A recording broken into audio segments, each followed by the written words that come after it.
Good morning, everybody. My name's John Franklin, and I'm Head of Safety Promotion here at EASA, and welcome to our GA Season Debrief. We've got an interesting session for you over the next hour. I'll be talking to some different GA pilots. We'll be talking to some of our EASA colleagues about what's been going on this year, and hopefully you'll find lots of interesting information. And just what we're really trying to do with our GA Safety Promotion Programme is to encourage us all as pilots, as a GA community, to have positive conversations about safety and continue to develop and learn as a community together and as pilots. So we're going to start off with our leaders for the GA roadmap and I just reflecting a little bit on what's been going on this year. So hi everybody, and for the first part of our season debrief, I'm going to be talking to the key people from the EASA GA roadmap. Maybe if we ask them to introduce themselves first, so Boudewijn, maybe you can go first. Yeah, okay, thank you, John. So I'm Boudewijn Deus, I'm Dutch. I'm the project manager of the GA roadmap, which is a project trying to make the European regulations more proportionate for general aviation. And I think we've achieved quite a lot. And this activity from your sharing information is really a good asset. And I think I'll hand over to my teammate Dominique, part of the GA roadmap team. Thank you, Boudewijn. So my name is Dominique Roland. I'm a champion for the General Aviation Roadmap project. So I'm working in a close relationship with Boudewijn since many years on this. I'm also head of the product, head of CT5 department, so for taking care about policy, innovation and knowledge. And I'm still an active pilot doing a flight test on the low end or general aviation aircraft at EASA. And I'm also very happy to contribute to the end of the season summary report today. And I think maybe a good place to start is the season opener that we had back in March this year. And you know, we had a whole morning of covering lots of really important topics, and I think it's that we set that initial scene, and hopefully that's given the challenges we'd had of the previous year with less flying with COVID, a very quiet winter. Hopefully I think that set quite a good tone for this collaborative discussion and really positive activities over this summer flying season. I think. From your side, what was your view on the season opener? Well, first a slight correction. It was April. It was, yeah. Yeah, 28 and 29. And it was the first time ever that we organized something like that at the EASA. And we really took advantage of the experience that Outer Control has, who has season openers for 13, 14 years, I think, already. So we piggybacked on their experience, and so it was the first time sharing all kind of information. really aiming at the launch of a very new, a very strange season. So we were focusing on getting yourself ready, getting your aircraft ready, refreshing some of the skills. We had a 2-day season opener, and compared to what we are planning today, it's of course only a very short exchange of information we can do today. But I think what we learned in that season opener is we as EASA can play a role in connecting people.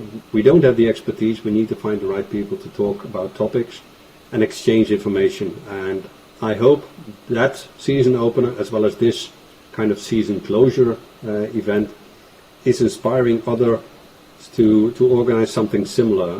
The national aviation authorities, as well as clubs or whoever wants to share information. I think it's vital. And our role, primarily in developing rules, is sometimes a bit far from the operational scene. But I think we can contribute with our helicopter view on what's happening in Europe these days. What about you, Dominic? How can you reflect on the season opener and the things that we've done this year? Yes, first, I of course fully agree with the comments made by Boudewijn. One of the difficulties that we are facing, one of the many challenges, is the way we are organized in Europe. And EASA can certainly take a coordination role, but we will not go very far if we don't have a strong support from the national authorities and the national association. So all the community. I believe what we have understood here at EASA is that general aviation in Europe is fairly national. We have different culture, we have different languages, we have different ways to manage airspace, safety. The situation is very different all across Europe. But everywhere, the example given by Austrocontrol with the season opener is, I believe, relevant and should be expanded so that in all countries we have initiatives like this one, probably led by the National Aviation Authority to organize this kind of meeting at the beginning of the season, at the end of the season. And certainly, it kind of leads on quite nicely to the importance of reflecting as a pilot how we can improve what we've learned, and this kind of continual learning and building skills. And certainly you've done quite a lot of flying this year, Dominique. Are there any kind of key reflections you have on some of the flying you've done this year? Well, you only have 5 minutes, Dominic. Yeah, I'm not very satisfied with my flying experience this year. I got all kind of problems, which are just showing to me that GA is not, generally speaking, treated properly, and we still have big efforts to do to improve that. We are not commercial air transport. GA is specific and need a specific treatment. What we expect, for example, from the Flight Information Service or the ATC is a service. We are not comparable to an airline or to a crew flying an A320 on a regular basis. So the GA pilot needs specific attention at all levels, and one size cannot fit all. And I'm afraid that we are not there yet. So yes, I have ideas about what could be improved in the future, and there are plenty of things that could be changed. Unfortunately, it's difficult because it's related to mindset of people, cultural changes, and we all know that this kind of issue is taking a lot of time to change. And from your Still, side, I believe, Dominique, that sorry to interrupt, John, but I think it's important that people become aware of these issues, and that's where I think we can play a role to, and like with this event, make sure things are in the open and people are sharing that information, because otherwise we might have quite a number of frustrated pilots and nothing is changing. So when we put it on the agenda, we at least start a discussion on is this normal or should we change something? and I think that's a good example of what we've got coming up through the rest of the debrief, with where I'm interviewing a number of pilots on their experiences this year, and there's all sorts of different lessons come out. And it's that continual discussion, I think, that's really important. Is, as you say, Budavine, is this normal? How can we do this better as a system, not just as individuals? I think, as you say, that's the key role that we can play from an EASA perspective, is to highlight these key topics and discuss them with the wide range of stakeholders that we have in the system. And when I think about the environment, of course, there are many things that I would like to improve to facilitate the flights for GA pilot. But also I have, and I believe all of us, all pilots, PPL or even CPL, but people engaged in recreational activities and flying all along the year, not a lot, flying maybe 25 to 30 hours a year. We should also reflect on all the mistakes we have done. I did a number of mistakes. I'm not very proud of it, but it's a fact. I'm human, and from time to time I make a mistake. And then I would take the opportunity of the winter season to think about it and say, okay, how could I improve my performance? How could I avoid to make this stupid mistake? And what kind of process can I implement myself? Could be, yes, we talk a lot about training. I will, of course, fly with instructors and I can learn something. But you can learn a lot by yourself. Just considering your own mistake and doing an honest analysis of the root cause. Why this happened? What was? And you always see, you see that there is always a succession of small events, and you need, the Swiss cheese picture where you go through all the safety barriers. Here it's the same. There is a succession of small events, and altogether this is making a mistake, and the mistake could have a consequence. And then how we can address that? I believe that each and every pilot should have this reflection. Yeah, I think that's a really important thing, and I think actually I don't think I could have ended this little introduction with a better statement than saying that is everybody should have that reflection as an individual, and the more we can have that together with each other as well as a community, I think it's really good. Are there any last things you'd like to say, either of you, before we carry on with the rest of the debrief? Yeah, maybe just that no one is intentionally getting himself or herself into trouble. It's awareness, and as Dominique says, reflecting on your own behavior, small mistakes, big mistakes, can help you to be aware of the threats that you have within your own system. So I really wish you a good interview with the other pilots that inspires others to think about how they fly themselves. Fantastic. Well, thanks very much for your time, both of you, and have a great weekend. Thanks. Thank you. Bye. Thanks a lot, John. Bye-bye. So hopefully that gave you an initial kind of introduction, and huge thanks to Budavine and Dominique for supporting me with that little introduction to what we've been doing and our initial thoughts on the season debrief and then what we've been doing during the course of the year. I think this is particularly the key theme of what we're trying to do with this debrief is looking at what have we learned collectively as a community with all of our stakeholders, and it's something we're continually working with, with different associations, with the national authorities, with other stakeholders to do. And then also just, whether it's at national level, in flying clubs, whether it's at your local airfield or with other friends or pilots or even with yourself, the more we can discuss and reflect on how we can continually improve and be the best we can be, then, that's really what we're trying to do. So what we thought we'd start to do is we wanted to talk to a few pilots and see, what have individual pilots learned, and to begin that, we spoke to one of our own colleagues, Vendel Lynch, who's one of our safety promotion team, and particularly I know often people are surprised that people at EASA are actually pilots as well as people who work at EASA. So Vendel's out at the airfield in Aachen. He's just about to go flying, and we asked him a few questions about what's he learned this year, what have we learned from looking at the accident statistics and things that have been happening. So Vendel, over to you. Yeah, well, my flying season was pretty good, thanks. I enjoyed myself. Despite COVID, I think we and I myself and also the flying community, we still had quite a good opportunity to keep flying.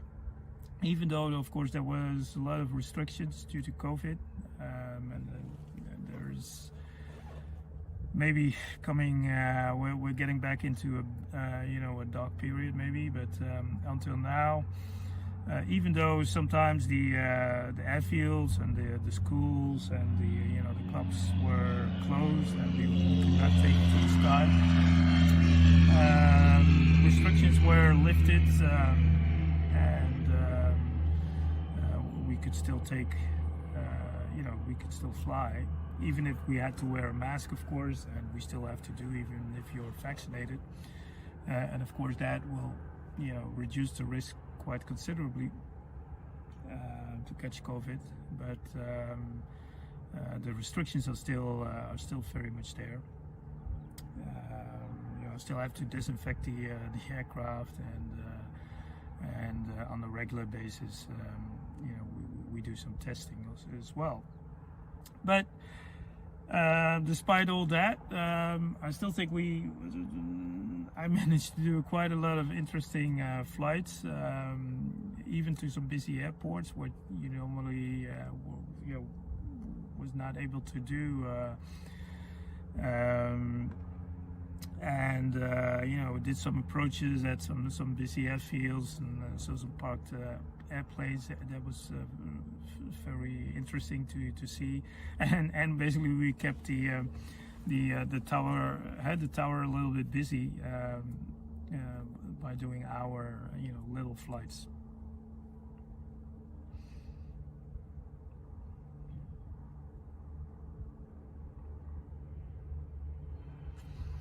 Yeah, that's interesting. Yeah, I looked at some during this past season, and also the year before. I did manage to gather some data. I mean, this is not really an analysis, of course we did, but I did manage to look at some incidents and accidents that were reported through the different kinds of investigators and agencies and all that, and basically what you could see is that there is the traditional or the similar kind of accidents that normally happen during this time, and I do not have a feeling that it's even more. Of course, there is this suspect. You can suspect that because of lockdown and because of COVID, people, of course, were not basically proficient and trained to take to the skies. But in that aspect, in all honesty, I think that the accidents and incidents that were reported even during the COVID time were kind of similar to what we normally see during any flying seasons, where you can see that there's some accidents related to skills. When we see, of course, loss of control during landing, where we see runway excursions, loss of control during takeoff, when things go wrong, when you lose your engine during takeoff, people do the impossible turn and basically stall the aircraft at a low altitude. Some of the incidents and accidents that were reported also related to basically go-arounds, the go-arounds that were not executed well. Interestingly enough, airspace infringements is still something that is an issue, and yeah, so basically those kind of incidents we can say are related to skills, and of course if you don't fly on a regular basis, those kind of skills the rust is not like you lose your flying skills altogether, but basically if you don't fly every day, your motor skills and the momentum and the smoothness of all the operation of the aircraft, of course, is not fluid. And the other type of accidents that we see happening is, or unfortunately, I have to say that I see a lot of, not a lot, but at least 2, again, very close, were reported with regards to Vfr to IMC. And it's coming in now.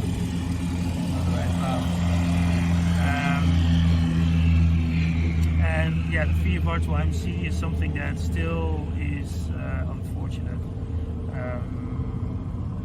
Like I said, there was this year alone, this season alone, it's the aircraft I knew. I didn't know the pilots, but the aircraft, which were like based on my home field, both were lost in accidents during a Vfr to IMC event, and this is something that we know is one of the most lethal. I mean, if you are in Vfr to IMC, if you find yourself in Vfr to IMC and you're not prepared for it, it will most likely end up in a fatal accident. So this is unfortunate, and came very close to home here, and that makes me also very that we all as a community have to keep working also on our aeronautical decision making skills. I think that's also one of the most important things that we need to work on. And it's a mix, right? So we have basically the skills, the flying skills that we have to keep working on and keep perfecting and practicing and training. But also the other side, which I think we in the flying community or in as a pilot, we don't really get that very specifically in our basic training, and I think that is something for us to also work on, to make that more known and to make it more practical. How do we work on our risk assessment? How do we basically manage the risk of flying, and how do we then set up maybe our personal minimums and make sometimes a tough decision, right? The go-no-go decision is, I think, maybe one of the toughest decisions we can make as a pilot. So thanks for that, Vendel. We've seen a few questions already come through on Facebook, and we try to reply to them as we can. And then similarly, another way, if you want to ask any questions, and we'll try and address what we can at the end, is to go to Slido. So it's slido.do, SLI.do, and the code is #GANOV. November, so GANOV, and then you can ask questions there, and if there are questions you can then also vote on the questions, etc. And again, we'll reply to what we can here live. Obviously, with the various COVID restrictions and things, we haven't got a room full of experts to be able to help answer questions, so some I'll be able to answer, others, if I can't, we'll take them away and we can post them on the Facebook group and also then on the community site, etc. as we go through. So from our side, with our safety promotion work, a lot of what we're trying to do and really trying to work more on now is reaching out and connecting us as a GA community. It's great to start thinking about being able to get out and connect face-to-face with real people again. It was something, certainly Vendel had already started to do. He'd been out before COVID events in Portugal and here in Germany and also in the Netherlands. And we're going to continue to do as much of that as possible, is to get out, and using outreach with the national authorities and events at national level, with associations, by hopefully having some hybrid events where we can do streaming like this and get messages out while also being in different places around Europe. Obviously making more use of social media, sharing our Sunny Swift cartoons and all the different activities we've been doing with that. And we've got lots of exciting things planned as part of our safety promotion. Hopefully you've all seen our GA community site. If you haven't already, if you literally just type EASA GA community site into Google, you can find that. You can sign up to get, be able to post comments on different things. You can also start threads of your own to have discussions, and we continually monitor that as a team here and try and use that as a community forum and continually build that up as much as we can. Now, one of the things we're very aware of is that, while we're one GA community, there are lots of different ways of approaching the way we talk about safety. And traditionally, we've kind of done quite a traditional approach to that. And we have this Together for Safety activity that is that kind of, explaining rules and doing things kind of in a fairly, kind of traditional way in that sense. Lots of written articles and things like that. But one of the things we've also recently created, and we talked about it a little bit at the season opener earlier in the year, and we're really going to start using this much more, is something called the Aviators Club, where we're kind of looking at people particularly who prefer kind of video material, perhaps going through social media and getting safety and other information and material there, is using the Aviators Club much more as kind of a different way of approaching the discussion. And hopefully what we'll find is, depending on how you like to engage with material, there are different approaches that kind of work for you. And we realize when we take one approach, some people think it's too traditional, and vice versa. So it gives us more opportunities to do things in slightly different ways, and we'll host a lot of that all through the GA community, but just in slightly different ways. So you can get ready for that. And one of the key things we'll be focusing on is this approach of kind of understanding how are we ready, and how do we fly safely. So in terms of the be ready element, is looking at ourselves as pilots, at the aircraft itself, and is the aircraft ready for flight? Are we ready for the weather and any other external factors? And then as we transition from being ready into the cockpit, is really starting to think about, kind of get into that flying mindset of risk management, decision making, and then ensuring that we fly safely and enjoy our flying as much as possible, ensuring we stay in control, we avoid obstacles, avoid mid-air collisions, cope with weather, and handle emergencies. And we'll be focusing on all these different topics of being ready and flying safely, and then really bringing in this concept of decision-making and risk management to help us continually learn and develop and grow as a community, as pilots, and hopefully normalize conversations about what it means to be good and develop as a pilot. So when it comes to the risk management and decision-making part, the goal ultimately is to make sure we all fly another day and have fun while we fly, and this fantastic activity that we can all take part in. And before the flight, it's really important that we're aware of the main things we need to think about before we get into the cockpit. Every decision that we make, particularly the decision whether we're going to fly or not, particularly when it comes to weather, is really, really important. But the better prepared we are, hopefully, the more enjoyable the flight's going to be.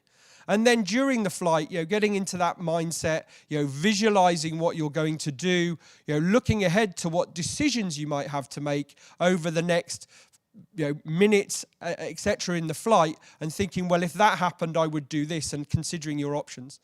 And then after landing, or like with this debrief, reviewing what you've done, considering how you can improve, and take these lessons to yourself and to other pilots to see how we move forward.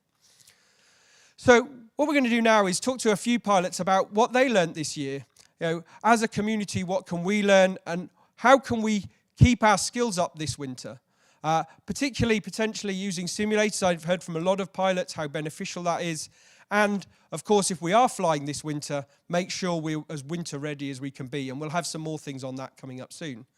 So we're going to move on now and talk to our first pilot. So we're going to start with a discussion I had with a pilot from the UK called Charlie Landon, who's done some really interesting flights across Europe, or one particular journey that we're going to talk about.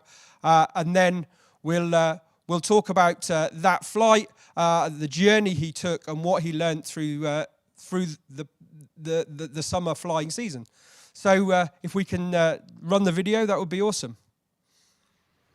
So for our next guest on our end of season debrief, we've got Charlie, who's been doing a lot of filming and a lot of flying that he's been putting on the GA Europe Facebook group. And yeah, it's been inspirational to see your journey, Charlie. You've had a pretty good year and some fantastic flights on that channel.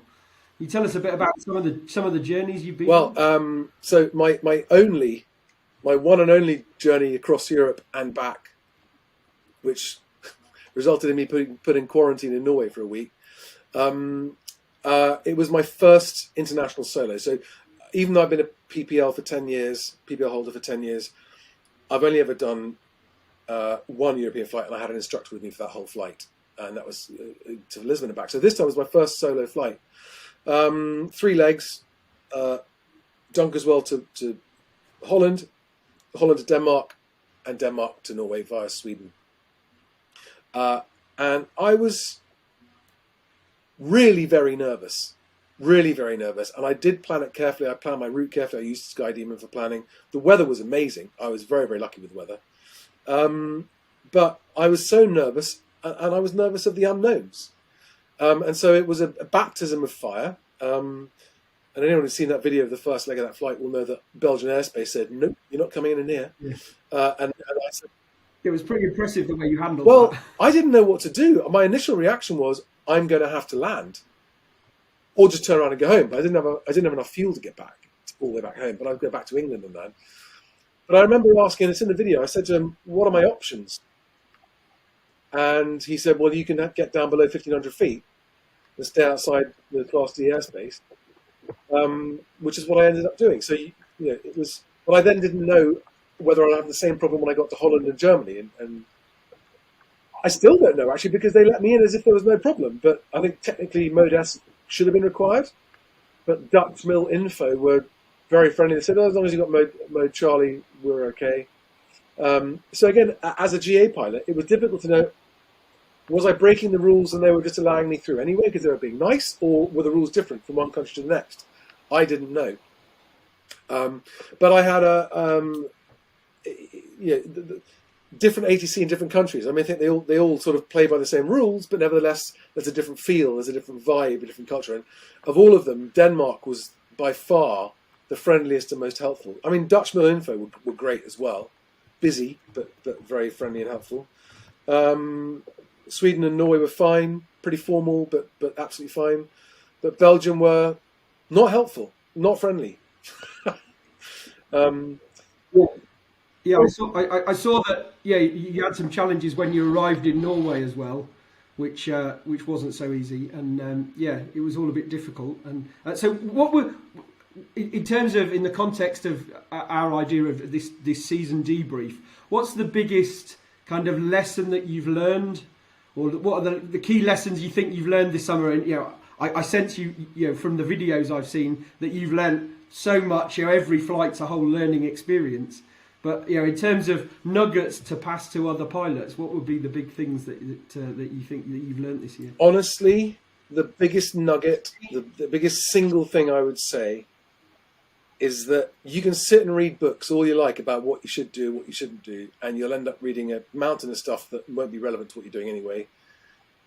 The best way to learn is to stop procrastinating it, like I have been for years, and do the research you think you need to do, and then get in the plane and go. Worst case scenario, you'll have to land somewhere, but or you'll be turned back like I was, and you'll be put through your paces, and you'll experience challenges, and you'll learn things, and you'll find out that what you were worried about, you shouldn't have been worried about, and that there were things you didn't know that you should have worried about. I mean, I asked pilot friends of mine who do fly across Europe regularly for their tips and their advice, and I listened to them, but I still made mistakes because they just sort of assumed I'd know things. But again, until you've done it yourself, you don't know what you're supposed to know. So obviously do the basics, do the basic research, try and find out the rules, differences. My only mistake as such was being unaware of the equipment minima in my plane required. I thought a transponder mandatory zone was, I've got a transponder, so it's fine. It doesn't say Mode S transponder mandatory zone.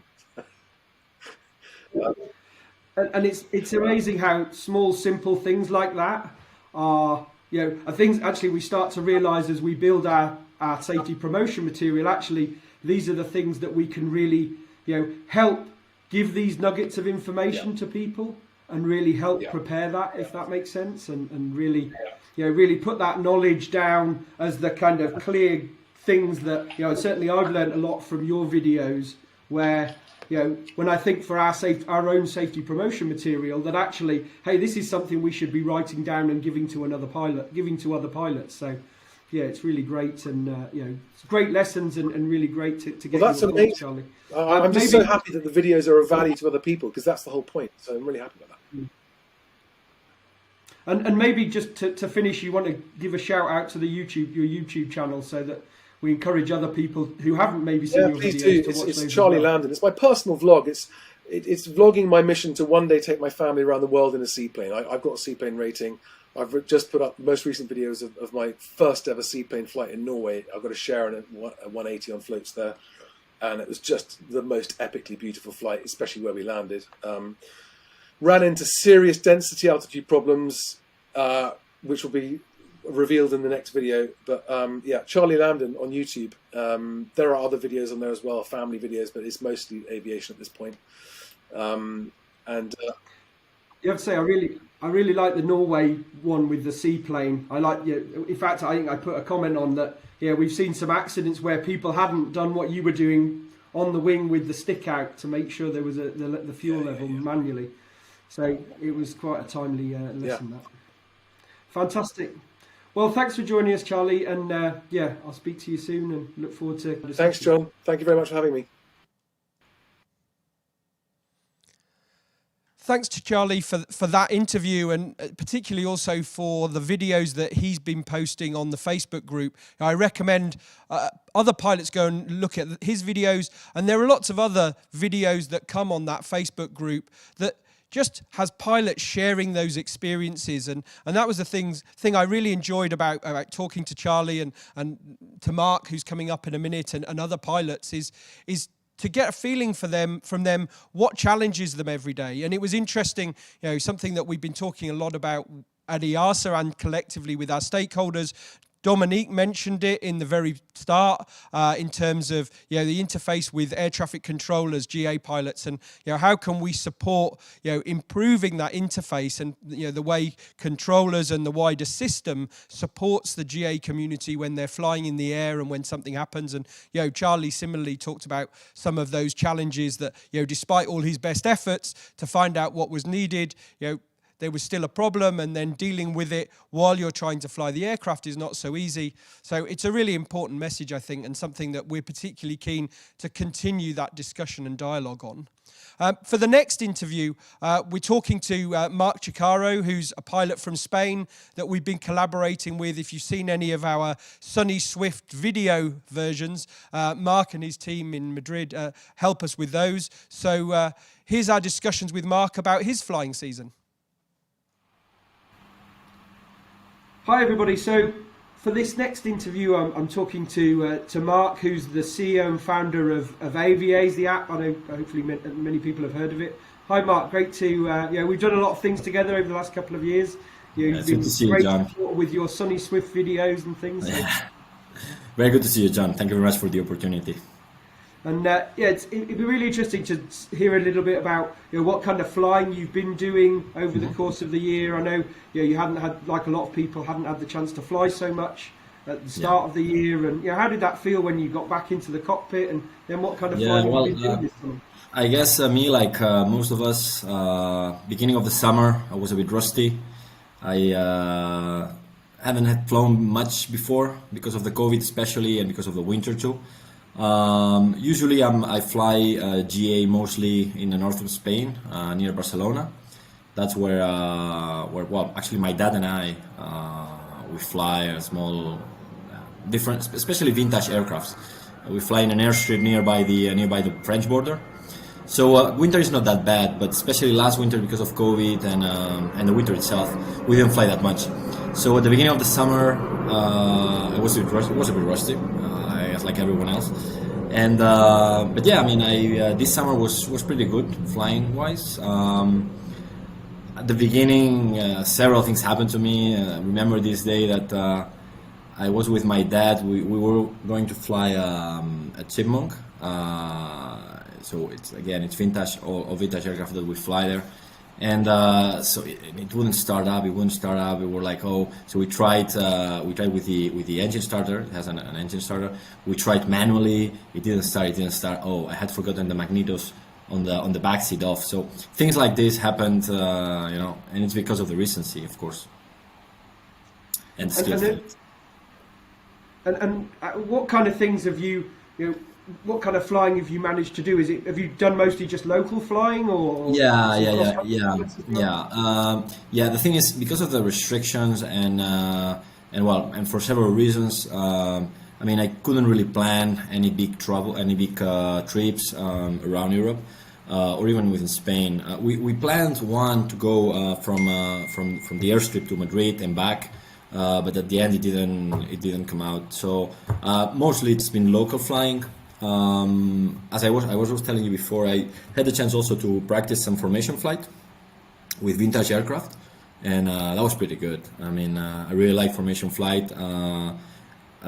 It's not that I've done a lot in my flying experience, but I'm getting used to it now, and it's great. So I was flying the other day with my dad. He was in a biplane, and me, I was in the chipmunk that I mentioned, and we managed to get some nice formations. It was really good. Unfortunately, I don't have many pictures of that day because I was actually flying. We were flying by ourselves. So at one point there was the radio on the biplane that stopped transmitting. So I actually couldn't hear them. They could hear me. So my dad could hear me, but I couldn't hear my dad. So then formation obviously became very, very complicated. So we start communicating like, okay, can you hear me? So rock your wings. So we start rocking wings. But of course, the formation flight at that point of the flight became pretty bad anyway. Yeah, I guess it's one of these things, isn't it? It's that we see that a lot, where it's the ability as a pilot to be able to handle changing situations, kind of try and stay calm and kind of figure out, okay, I've got a problem, and kind of work the problem while focusing on flying the aircraft safely at the same time. Yeah, it's what they call resilience, is it?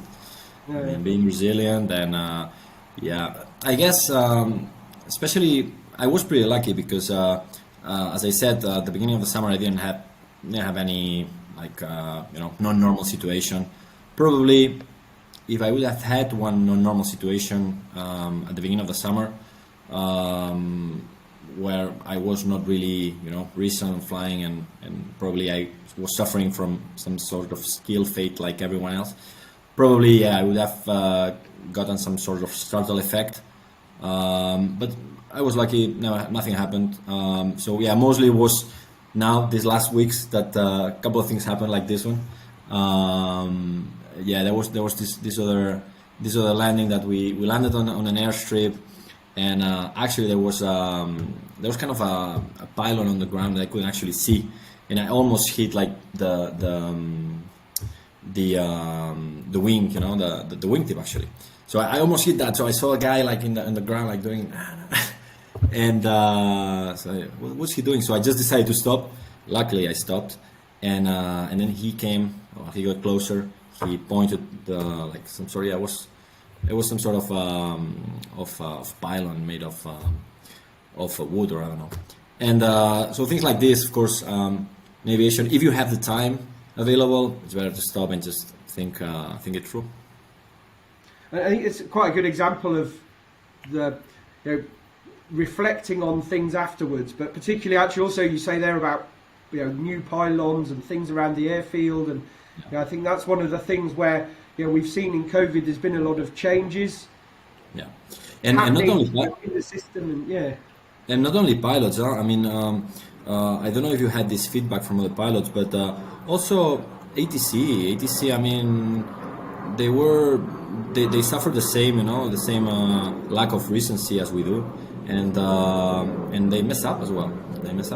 So you have to be careful, and especially if you the beginning, in the ramp up that was early summer, I was double cautious. I was checking everything. If I was not really happy with some sort of instruction from ATC, I would just double check. Yeah. And I think that's another one of the key things we've been talking about in all of our safety promotion, really, is the need for just conversations, for reflection. You made a good point there about ATC, and one of the challenges, one of the things we're really trying to encourage is discussion between different parts of the system, so between pilots and controllers and people who work on the ground and engineers, what are our common challenges and how can we work together to solve them. So I love the fact that you mentioned the whole kind of the need for just conversations and this shared experience. I think that's one of the things I love so much about aviation, is that there's people doing different things, but they're all part of one kind of system. That kind of stuff. It's like a chain, huh?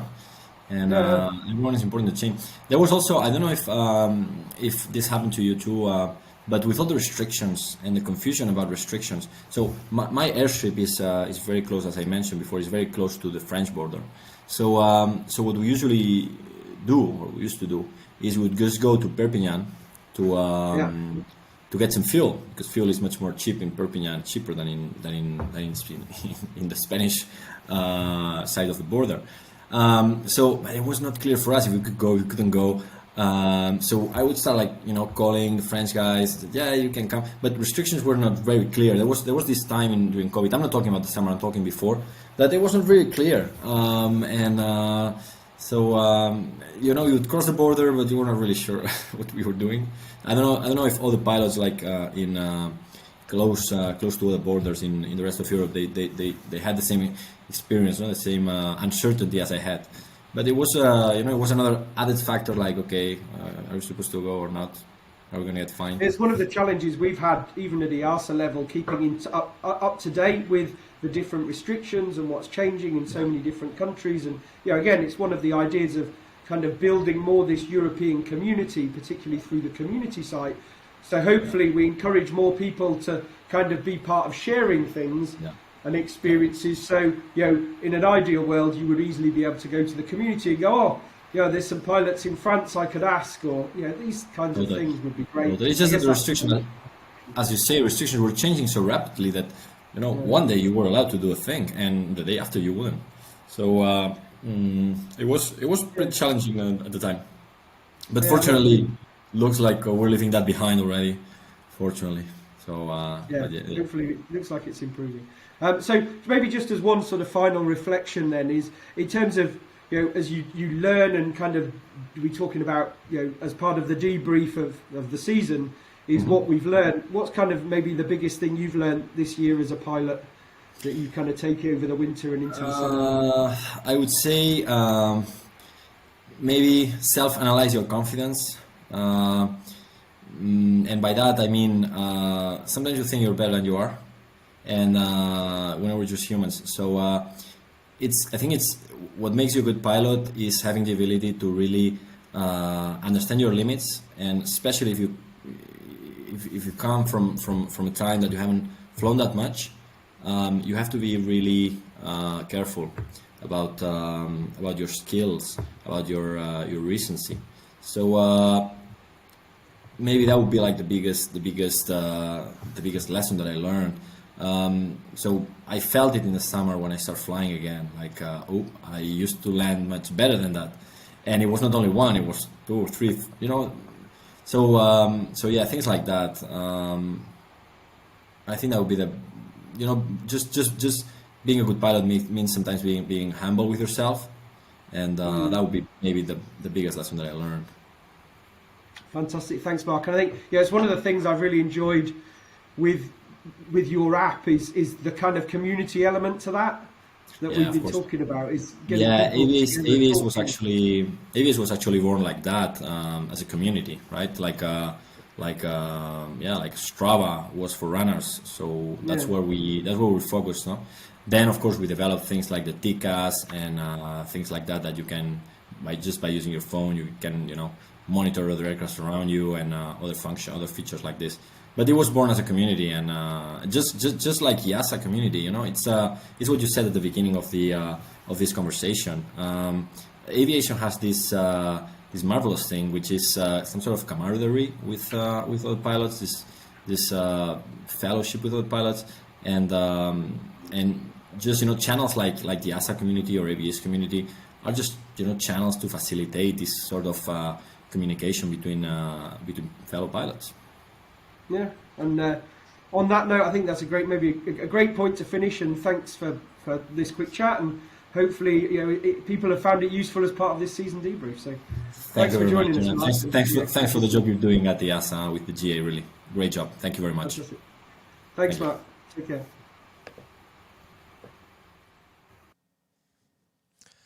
Thanks also then to Mark for that discussion. It was really great to catch up with him and learn some of his lessons. Yesterday also I was lucky enough to have a chat with Zara Rutherford, somebody who's been, hopefully people have been following her inspirational round the world flight. You maybe have seen Fly Zolo is her website, and on YouTube as well, and on Facebook, where she's been posting, particularly in our General Aviation Europe Facebook group, about her journey. And unfortunately, we had a technical problem with the recording in the end, and hopefully we'll catch up with her again next week. But she's currently in a place called Iron on the east coast of Russia, heading next towards Vladivostok over the weekend, and then down towards South Korea and continuing back into Europe. And for sure, we'll catch up with her some more when she gets back and continue to follow her journey. But it was interesting to hear also from Zara as a young pilot, taking on this epic journey around the world, about continually learning and developing with every flight that she's making. There are some flights she's done across huge expanses of water, also similarly across huge expanses of open terrain with very little in terms of population between them. And it was really interesting to hear from her yesterday, how the importance of planning and the importance of reflection and what she was learning on this journey. So we'll follow up again with Zara and the rest of her team in the coming days. If we quickly just go to, we've had a couple of questions on the Slido and the Facebook. So on the Slido, we had a question from someone about how can, as an individual pilot, how can you engage with the work we're doing at EASA? And particularly, I would say through the GA community site, through the General Aviation Europe Facebook page that we look after, and also if you have anything, an idea you think, as a pilot, you'd love to see us working on and helping other pilots with, or you'd like to do some promotion work with us, you can email us also on safetypromotion@easa.europa.eu, and we'll post that also as with the video as well, and on the Facebook group, so you have easy access to that. So please reach out to us in all these different ways. Also, similarly, people even have messaged me on Facebook individually, and we've exchanged some emails, and that's how Charlie and I ended up, having that conversation. Similarly, Mark and I, we've been working together with them on different projects over the last year or two. And the more we can work collaboratively as a community, the better. We also had a question about EASA's work on collision avoidance.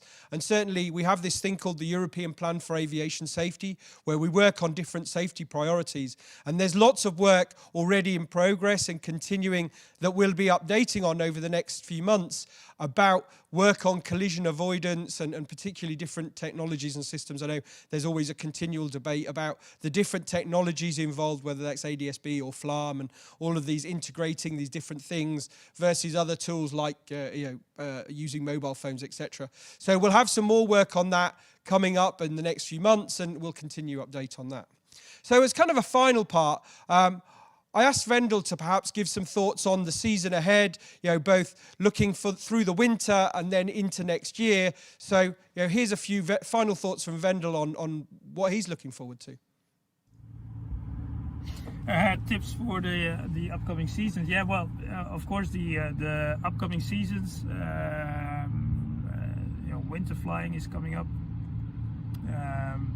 Which is basically all kind of other flying. It's beautiful to fly when of the snow, and it gives a lot of different perspective which you normally see. And of course, we have to consider and take into account other factors.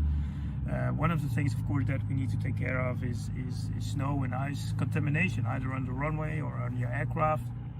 So be sure to always fly a clean aircraft if you're not hangared and if the plane is outside all the time. One of the other things that, of course, is something that is also something that happens during wintertime is maybe that we have more risk for engine fire during startup, where maybe, because the engine doesn't want to start up straight away, we might overprime it, and then doing startup we get an engine fire. So be ready for that event. Know your emergency procedures, what you have to do.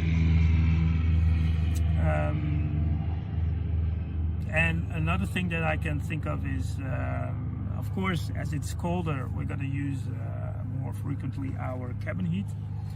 And with our cabin heat, the other risk is coming in, which is carbon monoxide poisoning. So that's because the heating, the air is heated through ducts coming, is bypassed through the engine. So if these ducts are not totally sealed, this gas can creep into the cockpit, and you cannot smell it. So it's totally odorless, but it will, be also fatal. So that's not something you want that's not something you want happening. So I think that risk is mitigated through some CO detectors. And if you don't have it in the airplane, you might get some small device which you can buy. Just be aware of it. It's not something that it might be straight on your mind. And if you notice it might already be a bit too late. So these are the things that I think might be interesting to take into account, and maybe we can work on that as well.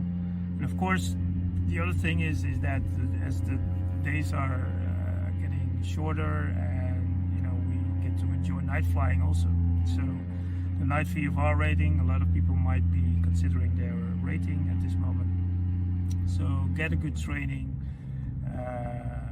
and also keep yourself proficient during for night flying.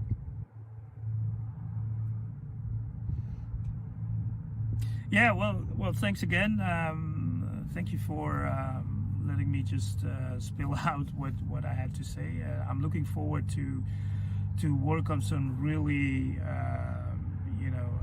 practical, hands-on projects together with the community, and and let's work to make our flying safer and enjoyable, and that we all get to fly another day. Yeah, so my instructor is coming. I have to get myself ready for this flight, and thanks again, and I'll see you I'll see you around. Yep. Bye. Thanks for that, Vendel, and hopefully you found all of those sessions useful, all those little interviews and discussions, and all these little reflections that we've put together, and really that's what that's about. It's about thinking as I said, as a community, as flying clubs, as friends and colleagues perhaps flying together, or even as individuals. What can we learn, and how can we always continually improve? And this idea of trying to be the best aviators and not just a pilot. I'd like to thank you as the audience, everybody who's watched the whole session, or perhaps you're watching this later. Thanks for watching. Hopefully you found it interesting and useful. And as I say, we're really keen that people reach out and continually work with us as a community. Huge thanks to everybody here who supported us in the building, the supporters that we have in the room, EASA colleagues Tom and Antonio, and then also all of our contributors, Dominique and Boudevine from our GA team, our own Vendel from our GA safety promotion side, and then also thanks to Charlie and Mark, and also to Zara for the time they gave to help us with the interviews. Hopefully you found it useful, and we look forward to having another live stream, and hopefully being in your flying club or somewhere with you in person as well at some point soon. So thanks very much, and have a great weekend.